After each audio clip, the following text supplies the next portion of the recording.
احمق لوگ کہیں گے کہ مسلمان جس قبلے پر پہلے سے چلے آتے تھے اب اس سے کیوں منہ پھیر بیٹھے؟ تم کہہ دو کہ مشرق اور مغرب سب اللہ ہی کا ہے، وہ جس کو چاہتا ہے سیدھے رستے پر چلاتا ہے، اور اسی طرح ہم نے تم کو امت معتدل بنایا ہے تاکہ تم لوگوں پر گواہ بنو اور پیغمبر آخر الزمان صلی اللہ علیہ وآلہ وسلم تم پر گواہ بنے۔ اور جس قبلے پر تم پہلے تھے اس کو ہم نے اس لیے مقرر کیا تھا کہ معلوم کریں کہ کون ہمارے پیغمبر کا تابع رہتا ہے اور کون الٹے پاؤں پھر جاتا ہے۔ اور یہ بات یعنی تحویل قبلہ لوگوں کو گراں معلوم ہوئی، مگر جن کو اللہ نے ہدایت بخشی ہے وہ اسے گراں نہیں سمجھتے، اور اللہ ایسا نہیں کہ تمہارے ایمان کو یوں ہی ضائع کر دے۔ اللہ تو لوگوں پر بڑا مہربان ہے، صاحب رحمت ہے۔ اے پیغمبر صلی اللہ علیہ وآلہ وسلم، ہم تمہارا آسمان کی طرف منہ اٹھانا دیکھ رہے ہیں، سو ہم تم کو اسی قبلے کی طرف جس کو تم پسند کرتے ہو منہ کرنے کا حکم دیں گے۔ تو اپنا منہ مسجد حرام یعنی خانہ کعبہ کی طرف پھیر لو، اور تم لوگ جہاں ہوا کرو نماز پڑھنے کے وقت اسی مسجد کی طرف منہ کر لیا کرو۔ اور جن لوگوں کو کتاب دی گئی ہے وہ خوب جانتے ہیں کہ یہ نیا قبلہ ان کے پروردگار کی طرف سے حق ہے، اور جو کام یہ لوگ کرتے ہیں اللہ ان سے بے خبر نہیں۔ اور اگر تم ان اہل کتاب کے پاس تمام نشانیاں بھی لے کر آؤ تو بھی یہ تمہارے قبلے کی پیروی نہ کریں، اور تم بھی ان کے قبلے کی پیروی کرنے والے نہیں ہو، اور ان میں سے بھی بعض کے قبلے کے پیرو نہیں۔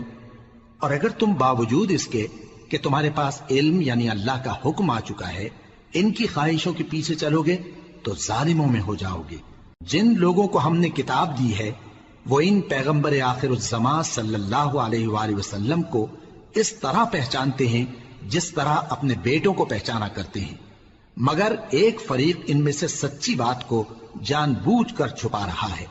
اے پیغمبر صلی اللہ علیہ وآلہ وسلم، یہ نیا قبلہ تمہارے پروردگار کی طرف سے حق ہے، تو تم ہرگز شک کرنے والوں میں نہ ہونا، اور ہر ایک شخص کے لیے ایک سمت مقرر ہے جدھر وہ عبادت کے وقت منہ کیا کرتا ہے، تو تم نیکیوں میں سبقت حاصل کرو۔ تم جہاں ہوگے اللہ تم سب کو جمع کرے گا، بے شک اللہ ہر چیز پر قادر ہے۔ اور تم جہاں سے نکلو نماز میں اپنا منہ مسجد حرام کی طرف کر لیا کرو، بے شبہ یہ تمہارے پروردگار کی طرف سے حق ہے، اور تم لوگ جو کچھ کرتے ہو اللہ اس سے بے خبر نہیں۔ اور تم جہاں سے نکلو مسجد حرام کی طرف منہ کر کے نماز پڑھا کرو، اور مسلمانوں تم جہاں ہوا کرو اسی مسجد کی طرف رخ کیا کرو۔ یہ تاکید اس لیے کی گئی ہے کہ لوگ تم کو کسی طرح کا الزام نہ دے سکیں، مگر ان میں سے جو ظالم ہیں وہ الزام دیں تو دیں، سو ان سے مت ڈرنا اور مجھی سے ڈرتے رہنا، اور یہ بھی مقصود ہے کہ میں تم کو اپنی تمام نعمتیں بخشوں، اور یہ بھی کہ تم راہ راست پر چلو۔ جس طرح من جملہ اور نعمتوں کے ہم نے تمہیں میں سے ایک رسول بھیجے ہیں جو تم کو ہماری آیتیں پڑھ پڑھ کر سناتے اور تمہیں پاک بناتے، اور کتاب یعنی قرآن اور دانائی سکھاتے ہیں، اور ایسی باتیں بتاتے ہیں جو تم پہلے نہیں جانتے تھے، سو تم مجھے یاد کیا کرو، میں تمہیں یاد کیا کروں گا، اور میرا احسان مانتے رہنا اور میری ناشکری نہ کرنا۔ اے ایمان والو، صبر اور نماز سے مدد لیا کرو، بے شک اللہ صبر کرنے والوں کے ساتھ ہے۔ اور جو لوگ اللہ کی راہ میں مارے جائیں ان کی نسبت یہ نہ کہنا کہ وہ مرے ہوئے ہیں، وہ مردہ نہیں بلکہ زندہ ہیں، لیکن تم کو شعور نہیں۔ اور ہم کسی قدر خوف اور بھوک اور مال اور جانوں اور میووں کے نقصان سے تمہاری آزمائش کریں گے، اور صبر کرنے والوں کو بشارت سنا دو کہ ان لوگوں پر جب کوئی مصیبت واقع ہوتی ہے تو کہتے ہیں کہ ہم اللہ ہی کا مال ہیں اور اسی کی طرف لوٹ کر جانے والے ہیں۔ یہی لوگ ہیں جن پر ان کے پروردگار کی عنایتیں ہیں اور خصوصی رحمت بھی ہے، اور یہی سیدھے رستے پر ہیں۔ بے شک کوہ صفا اور مروہ اللہ کی نشانیوں میں سے ہیں، تو جو شخص خانہ کعبہ کا حج یا عمرہ کرے اس پر کچھ گناہ نہیں کہ دونوں کے درمیان چکر لگائے، بلکہ یہ ایک نیک کام ہے، اور جو کوئی نیک کام کرے تو اللہ قدردان ہے، دانا ہے۔ جو لوگ ہمارے حکموں اور ہدایتوں کو جو ہم نے نازل کی ہیں کسی غرض فاسد سے چھپاتے ہیں، باوجود کہ ہم نے ان کو لوگوں کے سمجھانے کے لیے اپنی کتاب میں کھول کھول کر بیان کر دیا ہے۔ ایسوں پر اللہ اور تمام لعنت کرنے والے لعنت کرتے ہیں۔ ہاں، جو توبہ کرتے ہیں اور اپنی حالت درست کر لیتے ہیں اور احکام الہی کو صاف صاف بیان کر دیتے ہیں تو میں ان کے قصور معاف کر دیتا ہوں، اور میں بڑا معاف کرنے والا بڑا مہربان ہوں۔ جو لوگ کافر ہوئے اور کافر ہی مرے، ایسوں پر اللہ کی اور فرشتوں کی اور انسانوں کی سب کی لعنت، وہ ہمیشہ اسی لعنت میں گرفتار رہیں گے۔ ان سے نہ تو عذاب ہلکا ہی کیا جائے گا اور نہ انہیں کچھ مہلت ملے گی۔ اور لوگوں، تمہارا معبود ایک ہی معبود ہے، اس بڑے مہربان اور رحم والے کے سوا کوئی عبادت کے لائق نہیں۔ بے شک آسمانوں اور زمین کے پیدا کرنے میں اور رات اور دن کے ایک دوسرے کے پیچھے آنے جانے میں اور کشتیوں اور جہازوں میں جو سمندر میں لوگوں کے فائدے کے لیے رواں ہیں، اور میں جس کو اللہ آسمان سے برساتا اور اس سے زمین کو اس کے مردہ ہو جانے کے بعد زندہ یعنی خشک ہو جانے کے بعد سرسبز کر دیتا ہے، اور زمین پر ہر قسم کے جانور پھیلانے میں اور ہواؤں کے چلانے میں اور بادلوں میں جو آسمان اور زمین کے درمیان گھرے رہتے ہیں، عقل مندوں کے لیے اللہ کی قدرت کی نشانیاں ہیں۔ اور بعض لوگ ایسے ہیں جو غیر اللہ کو اللہ کا شریک بناتے اور ان سے اللہ کی سی محبت کرتے ہیں، لیکن جو ایمان والے ہیں وہ تو اللہ ہی کے سب سے زیادہ دوست دار ہیں۔ اور اے کاش ظالم لوگ جو بات عذاب کے وقت دیکھیں گے اب دیکھ لیتے کہ سب طرح کی طاقت اللہ ہی کو ہے، اور یہ کہ اللہ سخت عذاب کرنے والا ہے۔ اس دن کفر کے پیشوا اپنے پیروں سے بیزاری ظاہر کریں گے اور دونوں عذاب الہی دیکھ لیں گے اور ان کے آپس کے تعلقات منقطع ہو جائیں گے۔ یہ حال دیکھ کر پیروی کرنے والے حسرت سے کہیں گے کہ اے کاش ہمیں پھر دنیا میں جانا نصیب ہو، تاکہ جس طرح یہ ہم سے بیزار ہو رہے ہیں اسی طرح ہم بھی ان سے بیزار ہوں۔ اس طرح اللہ ان کے اعمال حسرت بنا کر دکھائے گا اور وہ دوزخ سے نکل نہیں سکیں گے۔ لوگوں، جو چیزیں زمین میں حلال طیب ہیں وہ کھاؤ، اور شیطان کے قدموں پر نہ چلو، وہ تمہارا کھلا دشمن ہے۔ وہ تو تم کو برائی اور بے حیائی ہی کے کام کرنے کو کہتا ہے، اور یہ بھی کہ اللہ کی نسبت ایسی باتیں کہو جن کا تمہیں کچھ بھی علم نہیں۔ اور جب ان لوگوں سے کہا جاتا ہے کہ جو کتاب اللہ نے نازل فرمائی ہے اس کی پیروی کرو، تو کہتے ہیں نہیں، بلکہ ہم تو اسی چیز کی پیروی کریں گے جس پر ہم نے اپنے باپ دادا کو پایا۔ بھلا اگرچہ ان کے باپ دادا نہ کچھ سمجھتے ہوں اور نہ سیدھے رستے پر ہوں، تب بھی وہ انہی کی تقلید کیے جائیں گے۔ جو لوگ کافر ہیں ان کی مثال اس شخص کی سی ہے جو کسی ایسی چیز کو آواز دے جو پکار اور آواز کے سوا کچھ سن نہ سکے۔ یہ بہرے ہیں، گونگے ہیں، اندھے ہیں کہ کچھ سمجھ ہی نہیں سکتے۔ اے اہل ایمان، جو پاکیزہ چیزیں ہم نے تم کو عطا فرمائی ہیں ان کو کھاؤ، اور اگر اللہ ہی کے بندے ہو تو اس کی نعمتوں کا شکر بھی ادا کرو۔ اس نے تو تم پر بس مرا ہوا جانور اور لہو اور سور کا گوشت اور جس چیز پر اللہ کے سوا کسی اور کا نام پکارا جائے حرام کر دیا ہے۔ ہاں، جو مجبور ہو جائے بشرطے کہ اللہ کی نافرمانی نہ کرے اور حد ضرورت سے باہر نہ نکل جائے، اس پر کچھ گناہ نہیں۔ بے شک اللہ بخشنے والا ہے، رحم کرنے والا ہے۔ جو لوگ اللہ کی کتاب سے ان آیتوں اور ہدایتوں کو جو اس نے نازل فرمائی ہیں چھپاتے اور ان کے بدلے تھوڑی سی قیمت یعنی دنیاوی منفعت حاصل کرتے ہیں، وہ اپنے پیٹوں میں محض آگ بھرتے ہیں۔ ایسے لوگوں سے اللہ قیامت کے دن نہ کلام کرے گا اور نہ ان کو گناہوں سے پاک کرے گا، اور ان کے لیے دکھ دینے والا عذاب ہے۔ یہ وہ لوگ ہیں جنہوں نے ہدایت چھوڑ کر گمراہی اور بخشش چھوڑ کر عذاب خرید لیا۔ یہ آتش جہنم کی کیسی برداشت کرنے والے ہیں۔ یہ اس لیے کہ اللہ نے کتاب سچائی کے ساتھ نازل فرمائی، اور جن لوگوں نے اس کتاب میں اختلاف کیا وہ ضد میں آ کر نیکی سے دور ہو گئے ہیں۔ نیکی یہی نہیں کہ تم مشرق و مغرب کو قبلہ سمجھ کر ان کی طرف منہ کر لو، بلکہ نیکی یہ ہے کہ لوگ اللہ پر اور روز آخر پر اور فرشتوں پر اور اللہ کی کتاب پر اور پیغمبروں پر ایمان لائیں، اور مال باوجود عزیز رکھنے کے رشتہ داروں اور یتیموں اور محتاجوں اور مسافروں اور مانگنے والوں کو دیں، اور گردنوں کے چھڑانے میں خرچ کریں، اور نماز پڑھیں اور زکات دیں، اور جب عہد کر لیں تو اس کو پورا کریں، اور سختی اور تکلیف میں اور جنگ کے وقت ثابت قدم رہیں۔ یہی لوگ ہیں جو ایمان میں سچے ہیں، اور یہی ہیں جو اللہ سے ڈرنے والے ہیں۔ مومنوں، تم کو مقتولوں کے بارے میں قصاص یعنی خون کے بدلے خون کا حکم دیا جاتا ہے، اس طرح پر کہ آزاد کے بدلے آزاد مارا جائے، اور غلام کے بدلے غلام، اور عورت کے بدلے عورت۔ اور اگر قاتل کو اس کے مقتول بھائی کے قصاص میں سے کچھ معاف کر دیا جائے تو وارث مقتول کو پسندیدہ طریق سے قرارداد کی پیروی یعنی مطالبہ خون بہا کرنا اور قاتل کو خوشخوئی کے ساتھ ادا کرنا چاہیے۔ یہ تمہارے پروردگار کی طرف سے تمہارے لیے آسانی اور مہربانی ہے۔ اب جو اس کے بعد زیادتی کرے اس کے لیے دکھ کا عذاب ہے۔ اور اے اہل عقل، حکم قصاص میں تمہاری زندگانی ہے کہ تم قتل و خونریزی سے بچو۔ تم پر فرض کیا جاتا ہے کہ جب تم میں سے کسی کو موت کا وقت آ جائے تو اگر وہ کچھ مال چھوڑ جانے والا ہو تو ماں باپ اور رشتہ داروں کے لیے دستور کے مطابق وصیت کر جائے۔ اللہ سے ڈرنے والوں پر یہ ایک حق ہے۔ پھر جو شخص وصیت کو سننے کے بعد اس کو بدل ڈالے تو اس کے بدلنے کا گناہ انہی لوگوں پر ہے جو اس کو بدلیں، اور بے شک اللہ سنتا جانتا ہے۔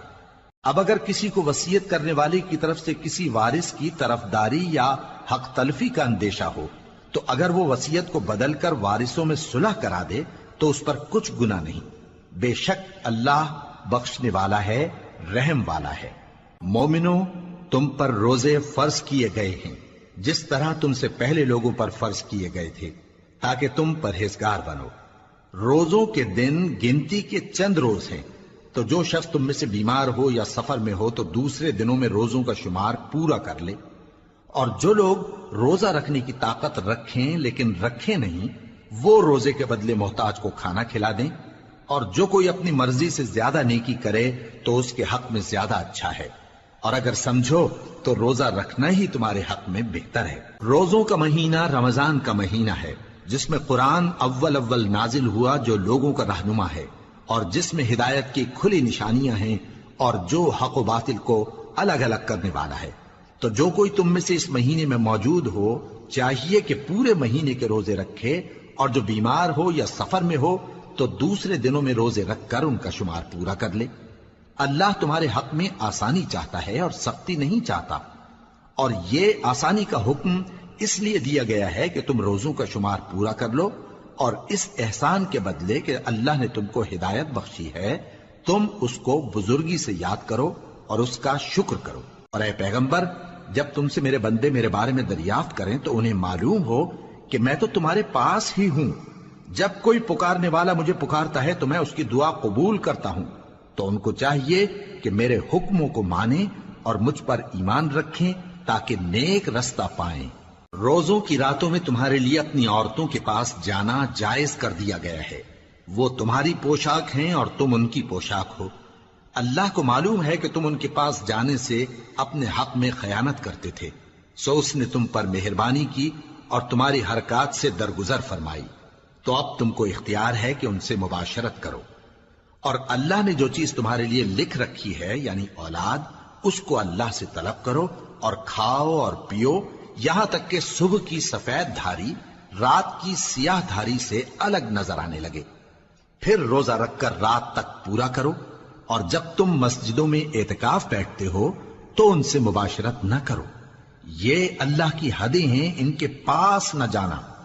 اسی طرح اللہ اپنی آیتیں لوگوں کے سمجھانے کے لیے کھول کھول کر بیان فرماتا ہے تاکہ وہ پرہیزگار بنے۔ اور آپس میں ایک دوسرے کا مال ناحق نہ کھاؤ اور نہ اس کو رشوتاً حاکموں کے پاس پہنچاؤ تاکہ لوگوں کے مال کا کچھ حصہ ناجائز طور پر کھا جاؤ، اور اسے تم جانتے بھی ہو۔ اے پیغمبر، لوگ تم سے نئے چاند کے بارے میں دریافت کرتے ہیں کہ گھٹتا بڑھتا کیوں ہے۔ کہہ دو کہ وہ لوگوں کے کاموں کی میعادیں اور حج کے وقت معلوم ہونے کا ذریعہ ہے، اور نیکی اس بات میں نہیں کہ احرام کی حالت میں گھروں میں ان کے پچھواڑے کی طرف سے آؤ، بلکہ نیکوکار وہ ہے جو پرہیزگار ہو، اور گھروں میں ان کے دروازوں سے آیا کرو اور اللہ سے ڈرتے رہو تاکہ کامیاب ہو جاؤ۔ اور جو لوگ تم سے لڑتے ہیں تم بھی اللہ کی راہ میں ان سے لڑو، مگر زیادتی نہ کرنا کہ اللہ زیادتی کرنے والوں کو دوست نہیں رکھتا، اور ان کو جہاں پاؤ قتل کر دو، اور جہاں سے انہوں نے تم کو نکالا ہے یعنی مکے سے، وہاں سے تم بھی ان کو نکال دو۔ اور دین سے گمراہ کرنے کا فساد قتل و خونریزی سے کہیں بڑھ کر ہے، اور جب تک وہ تم سے مسجد حرام یعنی خانہ کعبہ کے پاس نہ لڑیں، تم بھی وہاں ان سے نہ لڑنا۔ ہاں اگر وہ تم سے لڑیں تو تم ان کو قتل کر ڈالو، کافروں کی یہی سزا ہے۔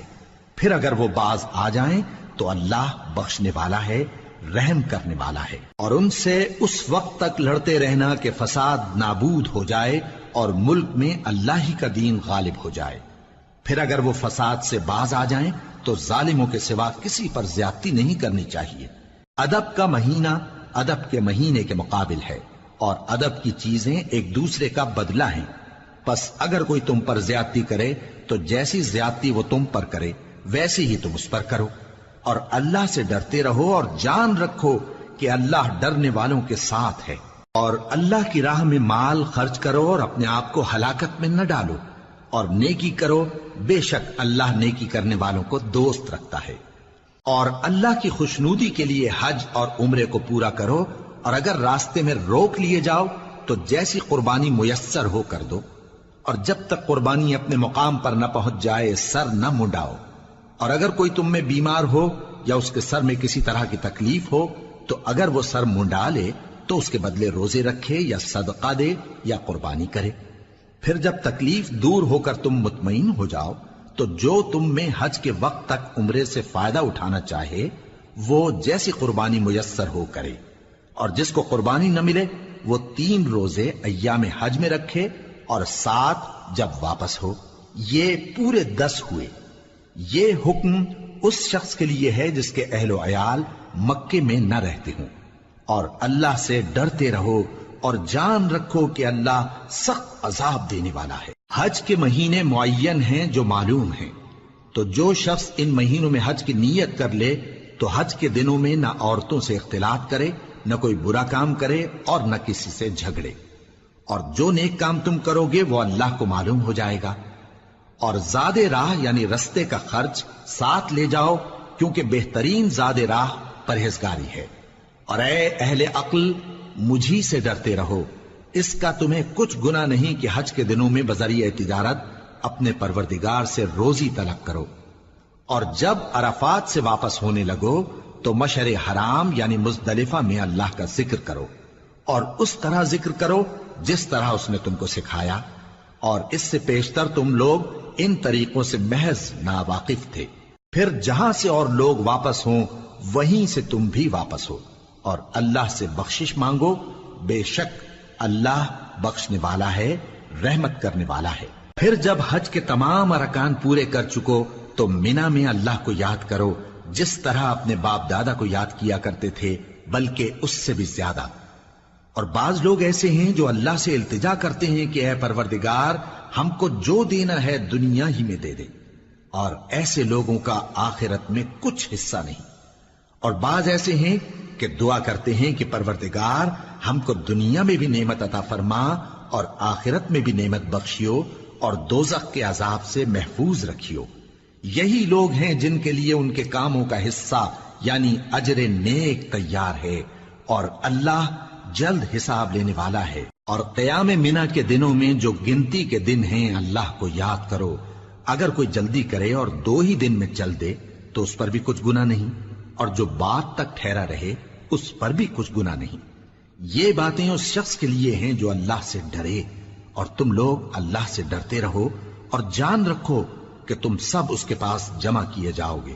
اور کوئی شخص تو ایسا ہے جس کی گفتگو دنیا کی زندگی میں تم کو دلکش معلوم ہوتی ہے، اور وہ اپنے معافی ضمیر پر یعنی اس بات پر جو اس کے دل میں ہے اللہ کو گواہ بناتا ہے، حالانکہ وہ سخت جھگڑالو ہے۔ اور جب پیٹ پھیر کر چلا جاتا ہے تو زمین میں دوڑتا پھرتا ہے تاکہ اس میں فتنہ انگیزی کرے اور کھیتی کو برباد اور انسانوں اور حیوانوں کی نسل کو نابود کر دے، اور اللہ فتنہ انگیزی کو پسند نہیں کرتا۔ اور جب اس سے کہا جاتا ہے کہ اللہ سے خوف کر تو غرور اس کو گناہ میں پھنسا دیتا ہے، سو اس کو جہنم کافی ہے اور وہ بہت برا ٹھکانہ ہے۔ اور کوئی شخص ایسا ہے کہ اللہ کی خوشنودی حاصل کرنے کے لیے اپنی جان بیچ ڈالتا ہے، اور اللہ بندوں پر بہت مہربان ہے۔ مومنو، اسلام میں پورے پورے داخل ہو جاؤ اور شیطان کے پیچھے نہ چلو، وہ تو تمہارا کھلا دشمن ہے۔ پھر اگر تم احکام روشن پہنچ جانے کے بعد لڑکھڑا جاؤ تو جان رکھو کہ اللہ غالب ہے، حکمت والا ہے۔ کیا یہ لوگ اسی بات کے منتظر ہیں کہ ان پر اللہ کا عذاب بادل کے سائبانوں میں آ نازل ہو اور فرشتے بھی اتر آئیں اور کام تمام کر دیا جائے؟ اور سب کاموں کا رجوع اللہ ہی کی طرف ہے۔ اے پیغمبر، بنی اسرائیل سے پوچھو کہ ہم نے ان کو کتنی کھلی نشانیاں دیں، اور جو شخص اللہ کی نعمت کو اپنے پاس آنے کے بعد بدل دے تو اللہ سخت عذاب کرنے والا ہے۔ اور جو کافر ہیں ان کے لیے دنیا کی زندگی خوشنما کر دی گئی ہے، اور وہ مومنوں سے تمسخر کرتی ہیں، لیکن جو پرہیزگار ہیں وہ قیامت کے دن ان سے اوپر ہوں گے۔ اور اللہ جس کو چاہتا ہے بے حساب رزق دیتا ہے۔ پہلے تو سب لوگوں کا ایک ہی مذہب تھا، لیکن وہ آپس میں اختلاف کرنے لگے تو اللہ نے ان کی طرف بشارت دینے والے اور ڈر سنانے والے پیغمبر بھیجے، اور ان پر سچائی کے ساتھ کتابیں نازل کی تاکہ جن امور میں لوگ اختلاف کرتے تھے ان کا ان میں فیصلہ کر دے۔ اور اس میں اختلاف بھی انہی لوگوں نے کیا جن کو کتاب دی گئی تھی، باوجود کہ ان کے پاس کھلے ہوئے احکام آ چکے تھے، اور یہ اختلاف انہوں نے صرف آپس کی ضد سے کیا۔ تو جس امر حق میں وہ اختلاف کرتے تھے اللہ نے اپنی مہربانی سے مومنوں کو اس کی راہ دکھا دی، اور اللہ جس کو چاہتا ہے سیدھا رستہ دکھا دیتا ہے۔ کیا تم یہ خیال کرتے ہو کہ یوں ہی بہشت میں داخل ہو جاؤ گے، اور ابھی تم کو پہلے لوگوں کی سی مشکلیں تو پیش آئی ہی نہیں؟ ان کو بڑی بڑی سختیاں اور تکلیفیں پہنچیں، اور وہ صعوبتوں میں ہلا ہلا دیے گئے، یہاں تک کہ پیغمبر اور مومن لوگ جو ان کے ساتھ تھے سب پکار اٹھے کہ کب اللہ کی مدد آئے گی۔ دیکھو اللہ کی مدد ان قریب آیا چاہتی ہے۔ اے نبی، لوگ تم سے پوچھتے ہیں کہ اللہ کی راہ میں کس طرح کا مال خرچ کریں۔ کہہ دو کہ جو چاہو خرچ کرو، لیکن جو مال خرچ کرنا چاہو وہ درجہ بدرجہ اہل استحقاق یعنی ماں باپ کو اور قریب کے رشتہ داروں کو اور یتیموں کو اور محتاجوں کو اور مسافروں کو سب کو دو، اور جو بھلائی تم کرو گے اللہ اس کو جانتا ہے۔ مسلمانوں، تم پر اللہ کے رستے میں لڑنا فرض کر دیا گیا ہے، اور وہ تمہیں ناگوار تو ہوگا، مگر عجب نہیں کہ ایک چیز تم کو بری لگے اور وہ تمہارے حق میں بھلی ہو، اور عجب نہیں کہ ایک چیز تم کو بھلی لگے اور وہ تمہارے لیے مضر ہو، اور ان باتوں کو اللہ ہی بہتر جانتا ہے اور تم نہیں جانتے۔ اے پیغمبر، لوگ تم سے عزت والے مہینوں میں لڑائی کرنے کے بارے میں دریافت کرتے ہیں، کہہ دو کہ ان میں لڑنا بڑا گناہ ہے، اور اللہ کی راہ سے روکنا اور اس سے کفر کرنا اور مسجد حرام یعنی خانہ کعبہ میں جانے سے بند کرنا اور اہل مسجد کو اس میں سے نکال دینا جو یہ کفار کرتے ہیں، اللہ کے نزدیک اس سے بھی زیادہ گناہ ہے، اور فتنہ انگیزی خونریزی سے بھی بڑھ کر ہے۔ اور یہ لوگ ہمیشہ تم سے لڑتے رہیں گے، یہاں تک کہ اگر مقدور رکھیں تو تم کو تمہارے دین سے پھیر دیں، اور جو کوئی تم میں سے اپنے دین سے پھر کر کافر ہو جائے گا اور کافر ہی مرے گا تو ایسے لوگوں کے اعمال دنیا اور آخرت دونوں میں برباد ہو جائیں گے، اور یہی لوگ دوزخ میں جانے والے ہیں جس میں ہمیشہ رہیں گے۔ جو لوگ ایمان لائے اور اللہ کے لیے وطن چھوڑ گئے اور کفار سے جنگ کرتے رہے وہی اللہ کی رحمت کے امیدوار ہیں، اور اللہ بخشنے والا ہے، رحمت کرنے والا ہے۔ اے پیغمبر، لوگ تم سے شراب اور جوئے کا حکم دریافت کرتے ہیں، کہہ دو کہ ان میں گناہ بڑے ہیں اور لوگوں کے لیے کچھ فائدے بھی ہیں، مگر ان کے گناہ فائدوں سے کہیں زیادہ ہیں۔ اور یہ بھی تم سے پوچھتے ہیں کہ اللہ کی راہ میں کون سا مال خرچ کریں، کہہ دو کہ جو ضرورت سے زیادہ ہو۔ اس طرح اللہ تمہارے لیے اپنے احکام کھول کھول کر بیان فرماتا ہے تاکہ تم سوچو، یعنی دنیا اور آخرت کی باتوں میں غور کرو۔ اور تم سے یتیموں کے بارے میں بھی دریافت کرتے ہیں، کہہ دو کہ ان کی حالت کی اصلاح بہت اچھا کام ہے، اور اگر تم ان سے مل جل کر رہنا یعنی خرچ اکٹھا رکھنا چاہو تو وہ تمہارے بھائی ہیں، اور اللہ خوب جانتا ہے کہ خرابی کرنے والا کون ہے اور اصلاح کرنے والا کون۔ اور اگر اللہ چاہتا تو تم کو تکلیف میں ڈال دیتا، بے شک اللہ غالب ہے، حکمت والا ہے۔ اور مومنوں مشرک عورتوں سے جب تک وہ ایمان نہ لائیں نکاح نہ کرنا، کیونکہ مشرک عورت خواہ تم کو کیسی ہی بھلی لگے اس سے مومن لونڈی بہتر ہے، اور اسی طرح مشرک مرد جب تک ایمان نہ لائیں مومن عورتوں کو ان کی زوجیت میں نہ دینا، کیونکہ مشرک مرد سے خواہ وہ تم کو کیسا ہی بھلا لگے مومن غلام بہتر ہے۔ یہ مشرک لوگوں کو دوزخ کی طرف بلاتی ہیں، اور اللہ اپنی مہربانی سے بہشت اور بخشش کی طرف بلاتا ہے، اور اپنے حکم لوگوں سے کھول کھول کر بیان کرتا ہے تاکہ نصیحت حاصل کریں۔ اور تم سے حیض کے بارے میں دریافت کرتے ہیں، کہہ دو وہ تو نجاست ہے، سو ایام حیض میں عورتوں سے کنارہ کش رہو، اور جب تک وہ پاک نہ ہو جائیں ان سے مقاربت نہ کرو۔ ہاں جب وہ پاک ہو جائیں تو جس طریق سے اللہ نے تمہیں ارشاد فرمایا ہے ان کے پاس جاؤ، کچھ شک نہیں کہ اللہ توبہ کرنے والوں اور پاک صاف رہنے والوں کو دوست رکھتا ہے۔ تمہاری عورتیں تمہاری کھیتی ہیں، تو اپنی کھیتی میں جس طرح چاہو جاؤ، اور اپنے لیے نیک عمل آگے بھیجو، اور اللہ سے ڈرتے رہو، اور جان رکھو کہ ایک دن تمہیں اس کے روبرو حاضر ہونا ہے۔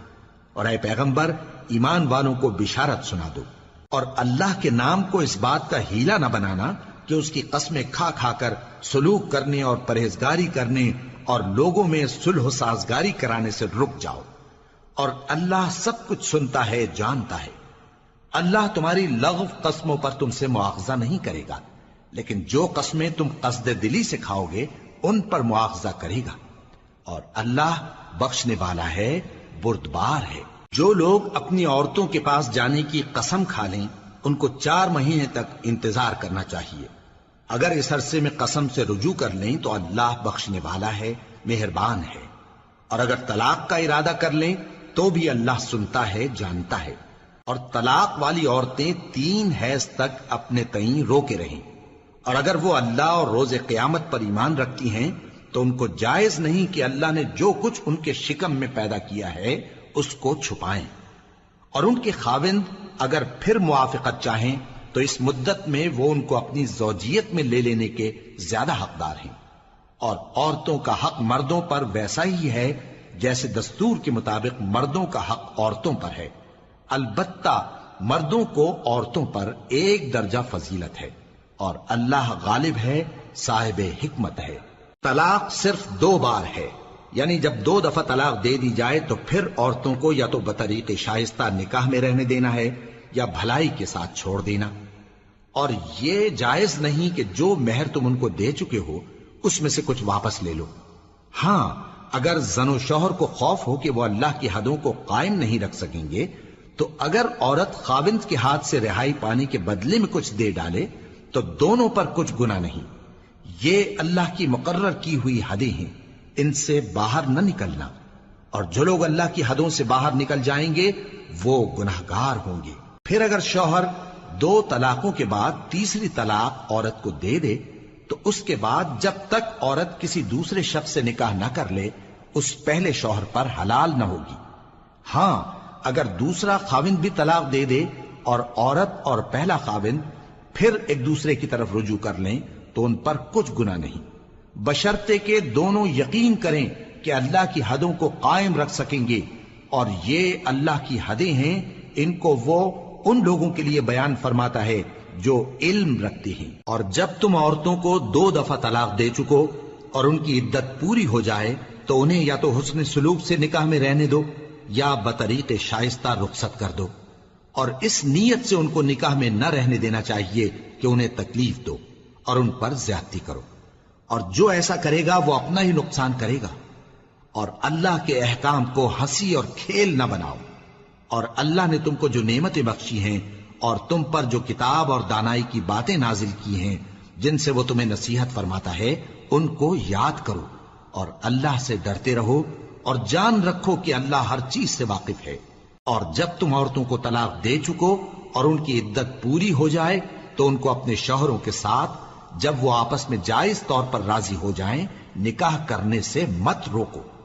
اس حکم سے اس شخص کو نصیحت کی جاتی ہے جو تم میں اللہ اور روز آخر پر یقین رکھتا ہے، یہ تمہارے لیے نہایت خوب اور بہت پاکیزگی کی بات ہے، اور اللہ جانتا ہے اور تم نہیں جانتے۔ اور مائیں اپنے بچوں کو پورے 2 سال دودھ پلائیں یہ حکم اس شخص کے لیے ہے جو پوری مدت تک دودھ پلوانا چاہے، اور دودھ پلانے والی ماؤں کا کھانا اور کپڑا دستور کے مطابق باپ کے ذمے ہوگا۔ کسی شخص کو اس کی طاقت سے زیادہ تکلیف نہیں دی جاتی، تو یاد رکھو کہ نہ تو ماں کو اس کے بچے کے سبب نقصان پہنچایا جائے اور نہ باپ کو اس کی اولاد کی وجہ سے نقصان پہنچایا جائے، اور اسی طرح نان و نفقہ بچے کے وارث کے ذمے ہے۔ اور اگر دونوں یعنی ماں باپ آپس کی رضامندی اور صلاح سے بچے کا دودھ چھڑانا چاہیں تو ان پر کچھ گناہ نہیں، اور اگر تم اپنی اولاد کو دودھ پلوانا چاہو تو تم پر کچھ گناہ نہیں، بشرطے کہ تم دودھ پلانے والیوں کو دستور کے مطابق ان کا حق جو تم نے دینا کیا تھا دے دو، اور اللہ سے ڈرتے رہو اور جان رکھو کہ جو کچھ تم کرتے ہو اللہ اس کو دیکھ رہا ہے۔ اور جو لوگ تم میں سے مر جائیں اور عورتیں چھوڑ جائیں تو وہ عورتیں 4 مہینے اور 10 دن اپنے آپ کو روکے رہیں، اور جب یہ عدت پوری کر چکیں اور اپنے حق میں پسندیدہ کام یعنی نکاح کر لیں تو تم پر کچھ گناہ نہیں، اور اللہ تمہارے سب کاموں سے واقف ہے۔ اگر تم اشارے کنائے میں عورتوں کو نکاح کا پیغام بھیجو یا نکاح کی خواہش کو اپنے دلوں میں مخفی رکھو تو تم پر کچھ گناہ نہیں۔ اللہ کو معلوم ہے کہ تم ان سے نکاح کا ذکر کرو گے، مگر ایام عدت میں اس کے سوا کے دستور کے مطابق کوئی بات کہہ دو، پوشیدہ طور پر ان سے قول و قرار نہ کرنا، اور جب تک عدت پوری نہ ہو لے نکاح کا پختہ ارادہ نہ کرنا، اور جان رکھو کہ جو کچھ تمہارے دلوں میں ہے اللہ کو سب معلوم ہے، تو اس سے ڈرتے رہو اور جان رکھو کہ اللہ بخشنے والا ہے، حلم والا ہے۔ اور اگر تم عورتوں کو ان کے پاس جانے یا ان کا مہر مقرر کرنے سے پہلے طلاق دے دو تو تم پر کچھ گناہ نہیں، ہاں ان کو دستور کے مطابق کچھ خرچ ضرور دو، یعنی مقدور والا اپنے مقدور کے مطابق دے اور تنگ دست اپنی حیثیت کے مطابق۔ نیک لوگوں پر یہ ایک طرح کا حق ہے۔ اور اگر تم عورتوں کو ان کے پاس جانے سے پہلے طلاق دے دو لیکن مہر مقرر کر چکے ہو تو آدھا مہر دینا ہوگا۔ ہاں اگر عورتیں مہر بخش دیں یا مرد جن کے ہاتھ میں عقد نکاح ہے اپنا حق چھوڑ دیں اور پورا مہر دے دیں تو ان کو اختیار ہے۔ اور اگر تم مرد لوگ ہی اپنا حق چھوڑ دو تو یہ پرہیزگاری کی بات ہے، اور آپس میں بھلائی کرنے کو فراموش نہ کرنا۔ کچھ شک نہیں کہ اللہ تمہارے سب کاموں کو دیکھ رہا ہے۔ مسلمانوں، سب نمازیں خصوصاً بیچ کی نماز یعنی نماز عصر پورے اہتمام کے ساتھ ادا کرتے رہو اور اللہ کے آگے ادب سے کھڑے رہا کرو۔ پھر اگر تم خوف کی حالت میں ہو تو پیادے یا سوار جس حال میں ہو نماز پڑھ لو۔ پھر جب امن و اطمینان ہو جائے تو جس طریق سے اللہ نے تم کو سکھایا ہے جو تم پہلے نہیں جانتے تھے اللہ کو یاد کرو۔ اور جو لوگ تم میں سے مر جائیں اور عورتیں چھوڑ جائیں وہ اپنی عورتوں کے حق میں وصیت کر جائیں کہ ان کو 1 سال تک خرچ دیا جائے اور گھر سے نہ نکالی جائیں۔ ہاں اگر وہ خود گھر سے چلی جائیں اور اپنے حق میں پسندیدہ کام یعنی نکاح کر لیں تو تم پر کچھ گناہ نہیں، اور اللہ زبردست ہے، حکمت والا ہے۔ اور مطلقہ عورتوں کو بھی دستور کے مطابق نان و نفقہ دینا چاہیے، پرہیزگاروں پر یہ بھی حق ہے۔ اسی طرح اللہ اپنے احکام تمہارے لیے بیان فرماتا ہے تاکہ تم سمجھو۔ بھلا تم نے ان لوگوں کو نہیں دیکھا جو شمار میں ہزاروں ہی تھے اور موت کے ڈر سے اپنے گھروں سے نکل بھاگے تھے؟ تو اللہ نے ان کو حکم دیا کہ مر جاؤ، پھر ان کو زندہ بھی کر دیا۔ کچھ شک نہیں کہ اللہ لوگوں پر مہربانی رکھتا ہے، لیکن اکثر لوگ شکر نہیں کرتے۔ اور مسلمانوں، اللہ کی راہ میں جہاد کرو اور جان رکھو کہ اللہ سب کچھ سنتا ہے، سب کچھ جانتا ہے۔ کون ہے کہ اللہ کو قرض حسنہ دے کہ وہ اس کے بدلے اس کو کئی گنا زیادہ دے گا؟ اور اللہ ہی روزی کو تنگ کرتا اور وہی اسے کشادہ کرتا ہے، اور تم اسی کی طرف لوٹ کر جاؤ گے۔ بھلا تم نے بنی اسرائیل کی ایک جماعت کو نہیں دیکھا جس نے موسیٰ کے بعد اپنے پیغمبر سے کہا کہ آپ ہمارے لیے ایک بادشاہ مقرر کر دیں تاکہ ہم اللہ کی راہ میں جہاد کریں؟ پیغمبر نے کہا کہ اگر تم کو جہاد کا حکم دیا جائے تو ایسا تو نہیں کہ لڑنے سے پہلو تہی کرو۔ وہ کہنے لگے کہ ہم اللہ کی راہ میں کیوں نہ لڑیں گے جبکہ ہم وطن سے خارج اور بال بچوں سے جدا کر دیے گئے۔ پھر جب ان کو جہاد کا حکم دیا گیا تو چند اشخاص کے سوا سب پھر گئے، اور اللہ ظالموں سے خوب واقف ہے۔ اور پیغمبر نے ان سے یہ بھی کہا کہ اللہ نے تم پر طالوت کو بادشاہ مقرر فرمایا ہے، وہ بولے کہ اسے ہم پر بادشاہی کا حق کیوں کر ہو سکتا ہے؟ اس سے بڑھ کر بادشاہی کے مستحق تو ہم ہیں، اور اس کے پاس تو بہت سی دولت بھی نہیں۔ پیغمبر نے کہا کہ اللہ نے اس کو تم پر فضیلت دی ہے اور بادشاہی کے لیے منتخب فرمایا ہے۔ اس نے اسے علم بھی بہت سا بخشا ہے اور تن و توش بھی بڑا عطا کیا ہے، اور اللہ کو اختیار ہے جسے چاہے بادشاہی بخشے، وہ بڑا کشائش والا ہے، دانا ہے۔ اور پیغمبر نے ان سے کہا کہ ان کی یعنی طالوت کی بادشاہی کی نشانی یہ ہے کہ تمہارے پاس وہ صندوق آئے گا جس کو فرشتے اٹھائے ہوئے ہوں گے، اس میں تمہارے پروردگار کی طرف سے تسلی بخشنے والی چیز ہوگی اور کچھ اور چیزیں بھی ہوں گی جو موسیٰ اور ہارون چھوڑ گئے تھے۔ اگر تم ایمان رکھتے ہو تو یہ تمہارے لیے ایک بڑی نشانی ہے۔ غرض جب طالوت فوجیں لے کر روانہ ہوا تو اس نے ان سے کہا کہ اللہ ایک نہر سے تمہاری آزمائش کرنے والا ہے، جو شخص اس میں سے پانی پی لے گا اس کی نسبت تصور کیا جائے گا کہ وہ میرا نہیں، اور جو نہ پیے گا وہ سمجھا جائے گا کہ میرا ہے۔ ہاں اگر کوئی ہاتھ سے چلو بھر پانی لے لے تو خیر۔ جب وہ لوگ نہر پر پہنچے تو چند آدمیوں کے سوا سب نے پانی پی لیا۔ پھر جب طالوت اور مومن لوگ جو اس کے ساتھ تھے نہر کے پار ہو گئے تو کہنے لگے کہ آج ہم میں جالوت اور اس کے لشکر سے مقابلہ کرنے کی طاقت نہیں۔ جو لوگ یقین رکھتے تھے کہ ان کو اللہ کے روبرو حاضر ہونا ہے، وہ کہنے لگے کہ بسا اوقات تھوڑی سی جماعت نے اللہ کے حکم سے بڑی جماعت پر فتح حاصل کی ہے، اور اللہ ثابت قدم رہنے والوں کے ساتھ ہے۔ اور جب وہ لوگ جالوت اور اس کے لشکر کے مقابل میں آئے تو اللہ سے دعا کی کہ اے پروردگار، ہم پر صبر کے دہانے کھول دے اور ہمیں لڑائی میں ثابت قدم رکھ اور لشکر کفار پر فتح یاب کر۔ تو طالوت کی فوج نے اللہ کے حکم سے ان کو شکست دے دی، اور داؤد نے جالوت کو قتل کر ڈالا، اور اللہ نے ان کو بادشاہی اور دانائی بخشی اور جو کچھ چاہا سکھایا۔ اور اگر اللہ لوگوں کو ایک دوسرے پر چڑھائی اور حملہ کرنے سے نہ ہٹاتا رہتا تو کرۂ ارض تباہ ہو جاتا، لیکن اللہ اہل عالم پر بڑا مہربان ہے۔ یہ اللہ کی آیتیں ہیں جو ہم تم کو سچائی کے ساتھ پڑھ کر سناتے ہیں، اور اے محمد صلی اللہ علیہ وآلہ وسلم تم بلا شبہ پیغمبروں میں سے ہو۔